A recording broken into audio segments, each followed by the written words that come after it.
I've worked with teachers before where they were just like, I don't want that child in my classroom, you know, they're not safe. And I've used that phrase like, well, what is your biggest fear? Like, what do you really think is going to happen? Because I promise you, we can create a plan around it and support you just as much as we will support the student.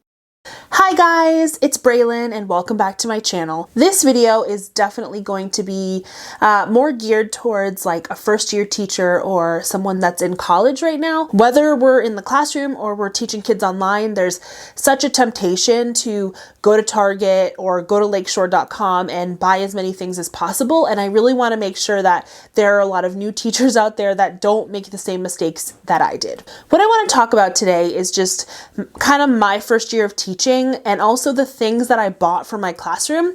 And I want to make it clear that a lot of the stuff that I bought, I highly recommend that you do not go out and buy all of those things because I spent so much money. Like I can't even explain to you how much money I spent. Don't be like me. That's all you take away from this video. Don't be like me. So in 2017, I graduated with my master's and I was really excited to start teaching. That summer after college, I was just kind of chilling, hanging out with my parents and my friends. I went on a couple of trips. I had money saved up for like my first apartment and just for some things for the summer, but I definitely didn't have a job yet. And so I was super stressed about that. I got my job mid-July and I was so excited. And I, at that time, started following everyone on Instagram. I wanted all of their like products. I thought that every time someone posted something on Instagram that said, make your caseload easier or make this better, that was what I needed to buy. And so I wish I could go back and calculate. Actually, let me go back and calculate just like the first few things that I bought on Teachers Pay Teachers because I feel like I just want to know. My purchases. Okay. Here are my purchases and I'm going to go all the way just from what I looked at, and those were some of the products I remember like buying at the beginning and not using again. I definitely spent over like $400 just right off the bat before I even had a classroom. I would search Targets for the specific thing in mind. I already had like the theme of my classroom that I wanted and all of these things, and I spent well over like $1,500 before I even got into my classroom, which was so stupid. And some of them, I will say some of my purchases were not that bad. Like I did buy a lot of task box sets. Did I need them?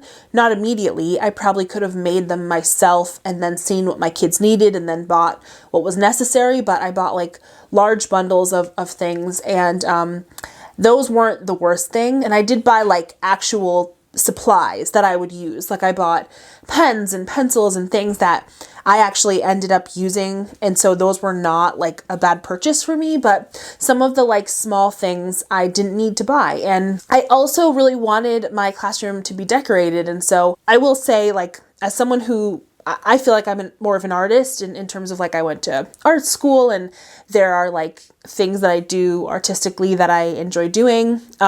So I knew that, at least for me, I couldn't necessarily have a classroom that was bland because I wouldn't be able to work in that environment, but I didn't need it to be over the top like I had my first year. Anyway, fast forward, I was in that classroom. I had a great time. I had amazing students and amazing staff, and I ended up with like 13 kids in this very small classroom, and 3 staff for special ed. And if you know anything, that's pretty big. But we had such a good time. But I will say that within the first week of being in that classroom, some of the decorations and some of the like classroom management systems that I had learned about on Instagram from somebody who didn't even know my kids, some of those systems that I had put in place, they didn't even work for my kids. They weren't even appropriate and they were very out of place. Within the first 2 weeks, I had to like redo half of the systems anyway. I had to buy a bunch of new things. I realized that some of the things that I had planned were super advanced and just way too high for these kids, and it wasn't good. It was not good at all. And I learned really quickly, like, wow, I really was not thinking. Like if you're in special ed, you know that like one size does not fit all. Having curriculum for one kid does not mean that it's going to work for the next kid that you have. And I realized really quickly and felt kind of silly that I had put so much money and so much time into what I was doing.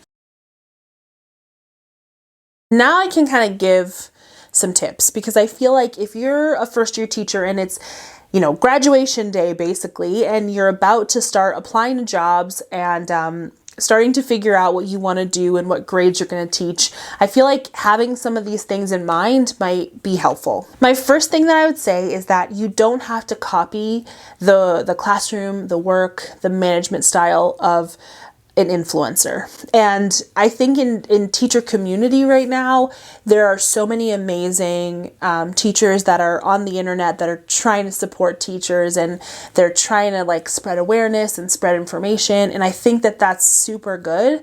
I generally don't like subscribe to hype. And so there are a lot of teachers here on YouTube and on Instagram that really care about helping others, and they're so amazing, and they give really good tips and really good teaching things, and those are the people you want to follow. But just because they're offering it does not mean you need to buy it. Also, I wouldn't automatically start buying large curriculum bundles. I wouldn't. I would say wait. Again, wait. And until you get your class list, maybe you have professional development at the beginning of your school year, so you get to talk to other teachers, and then they start to talk to you about some of those students and some of the things that are expected at the school. Then maybe you could go on and buy a few things that you might need. More specifically in special ed, buying task boxes or large sets of adapted book and adaptive pieces, those are really, really good because they can be used for every kid. So if you're investing in something, you can invest in those. Those are money well spent, especially if you're in special ed. If you go on Pinterest or you go on Instagram, you're going to see these beautiful like independent stations, or these beautiful like little areas of the classroom that are well decorated and are chock full of activities. And I think I saw those and I really wanted to replicate them, and I was really tempted to like go to IKEA and buy this little table, or go here and do this little thing. And after like a year of teaching, I realized that half of my stuff was going to get ruined anyway. And so I started going more to thrift stores to look for like 3-drawer systems, like the Sterilite bins. I started going almost exclusively to Walmart to buy stuff like that. When it comes to a theme and decorations, I think it's important, but if you're in special ed, I would really advise you not to go overboard with the visual stimulation. And so for me, I really like bright colors. I really like fun patterns, but I kind of had to take that down a notch. I really wanted like my walls to be like bright pink, and then I wanted like, a peach this and like a yellow this, but I had to like really step back and remember that some of my students might have like visual impairments, they might be on the autism spectrum, and they just cannot organize sensory input. It might really bother you. And I know that for me, it really bothered me my first year when I didn't have like this beautiful picture of my classroom to go up on Instagram. But who cares? Like, who even cares? Who even cares? It doesn't matter. As long as your classroom works for you, that's what matters. I would say less is more when it comes to like planning out a classroom. So making sure that there are places for you and your staff to work with kids one-on-one, make sure there are at least a couple books, have some sort of schedule in place of when you're doing what within that day. I would take more time, instead of planning like the decor you want, I would take more time to plan like, what do I want my rules and routines and procedures in my classroom to look like? Do I want kids to automatically come in and sit at their seat? Do I want them to automatically go to a teacher desk? I want every part of my day to be planned out and meticulously thought through when it comes to like the routines of it and how I'm going to manage students and how I'm going to manage behavior. And I'd rather spend 3 weeks focusing on that, reading books about behavior, or watching different videos, helping me about behavior, talking to my principal, talking to the other teachers about behavior. I'd rather do that than pay for $100 worth of ink and lamination to make my name tag. It's okay to have a white wall. It's okay to not have like a beautiful visual. I think that's acceptable. And I'm kind of in the same boat right now, as I don't have a classroom, and I'm about to have a new classroom, and I'm really going to be specific and minimal about what I do put in there, and about how everything relates back to helping kids and to managing behavior and to, increase their academic skills. Like, that's all I'm really here for. The main reason I started this channel really was because I wanted to help special ed teachers. I felt like when I started right out of college, I felt so lost and confused, and I could read things on Instagram, I could read a blog post, I could read a book, I could listen to a podcast, but I felt like me as a learner, I so wished that I had some sort of video or visual format of like examples of how I could do things.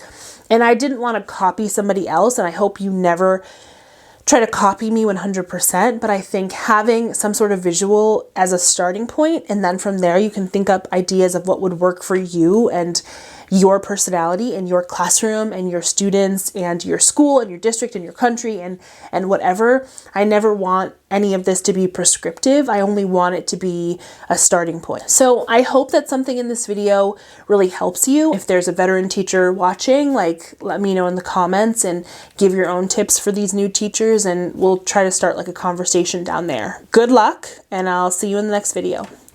Bye!